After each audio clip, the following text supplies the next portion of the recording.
33 തിരുവയസ്സോളം ഈ ഭൂമിയിൽ ജീവിക്കപ്പെട്ട കാലഘട്ടത്തെ പറ്റി ഒന്ന് പഠനവിധേയമാക്കുമ്പോൾ നമുക്ക് കാണാൻ കഴിയുന്ന ഒരു കാര്യമുണ്ട്. 33 തിരുവയസ്സോളം യേശു ഈ ഭൂമിയിൽ ജീവിച്ചു എന്ന് പറയുമ്പോൾ ജാതിയുടെയോ മതത്തിന്റെയോ വർഗത്തിന്റെയോ വർണ്ണത്തിന്റെയോ നിറത്തിന്റെയോ രാഷ്ട്രത്തിന്റെയോ ഏതെങ്കിലും പേരിൽ ഒരിടത്തും വേലിക്കെട്ടുകൾ തീർത്തില്ല. ജാതിയുടെയും മതത്തിന്റെയും പേരിൽ നിറത്തിന്റെയും പേരിൽ ഒരു ഭാഗത്തും വേലിക്കെട്ട് തീർത്തില്ല.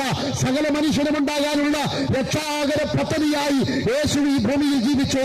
കുരുടർക്ക് കാഴ്ച കൊടുത്തു, മരിച്ചവരെ ഉയർപ്പിച്ചു. പ്രിയരെ, അങ്ങനെയാണെങ്കിൽ ബൈബിളിൽ നിന്നും യോഹന്നാൻ എഴുതിയ സുവിശേഷം അതിന്റെ 11-ാമത് അധ്യായം അതിന്റെ 30-ാമത്തെ വാക്യത്തിൽ കാണുന്നു, യേശു അതുവരെ ഗ്രാമത്തിൽ കിടക്കാതെ മാർത്ത അവന് എതിരേറ്റ സ്ഥലത്തായിരുന്നു എന്ന് വിശുദ്ധ വേദപുസ്തകത്തിൽ കാണുന്നു.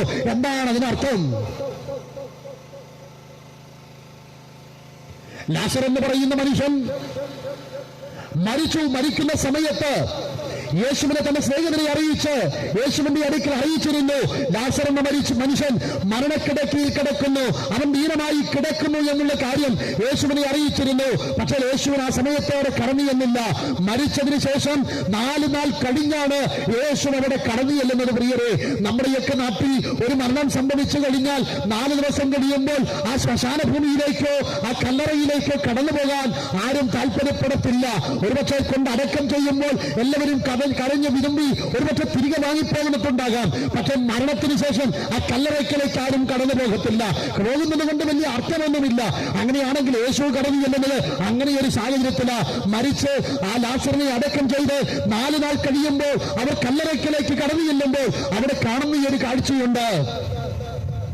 ആ കാഴ്ച ഇപ്രകാരമാണ്.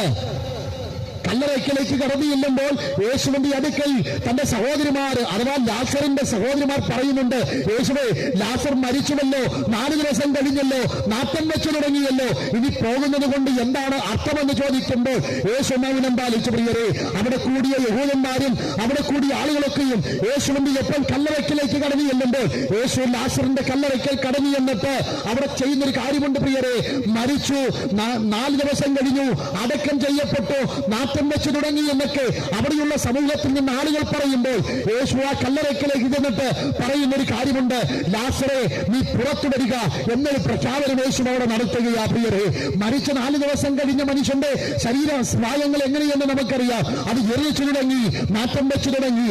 എന്നാൽ സകല പ്രതീക്ഷകളും അസ്തമിച്ചു എന്ന് പറയുമ്പോൾ, സകല പ്രതീക്ഷകളും നഷ്ടപ്പെട്ടു എന്ന് പറയുമ്പോൾ, മരിച്ച 4 ദിവസം കഴിഞ്ഞ് നാട്ടം വെച്ച ലാസറിന്റെ കല്ലറയ്ക്കലേക്ക് ചെന്ന് യേശു ലാസറിനെ വിളിക്കുകയാ, ലാസറെ, നീ പുറത്തു വരിക എന്ന് പറയുമ്പോൾ മരിച്ചു നാട്ടം വെച്ചവനായ 4 ദിവസം കഴിഞ്ഞവനായ ജീർണിച്ചവനായിരിക്കുന്ന ലാസർ ആ കല്ലറയെ ഭേദിച്ച് പുറത്തു വരുന്നത് നമ്മൾ കാണുക. പ്രിയരെ, ഞാൻ നിങ്ങളോട് വിളിച്ചു പറയാം, ഒരുപക്ഷെ ലാസറിന്റെ കല്ലറയുടെ സമാനമായ വിഷയങ്ങൾ നിങ്ങളെ അലട്ടുന്നുണ്ടാകാം. ഒരുപക്ഷെ കടഭാരങ്ങൾ കൊണ്ട് ജീവിതമാകെ തകർന്ന അവസ്ഥയിലാകാം. ഏതെങ്കിലും രോഗവിഷയങ്ങൾ കൊണ്ട് ജീവിതമാകെ അസ്തമിച്ച ഒരവസ്ഥയിലൂടെയാകാം നിങ്ങൾ കടന്നു പോകുന്നത്. പ്രിയരെ, നിങ്ങൾ ആരായിരുന്നാലും, നിങ്ങളുടെ ജീവിതത്തിലെ വിഷയമുണ്ടായിരുന്നാലും ആ പ്രശ്നത്തിനൊക്കെ പരിഹാരം തരുവാൻ യേശുവിന് കഴിയുമെന്നുള്ളൊരു യാഥാർത്ഥ്യം വിളിച്ചു പറയാം. പ്രിയരെ, തിരിച്ചറിയുക, മരിച്ച അവസ്ഥയാകാം, നാട്ടം വെച്ച അവസ്ഥയാകാം, ഇനി മുൻപിൽ പ്രതീക്ഷയില്ലാത്ത അവസ്ഥയാകാം.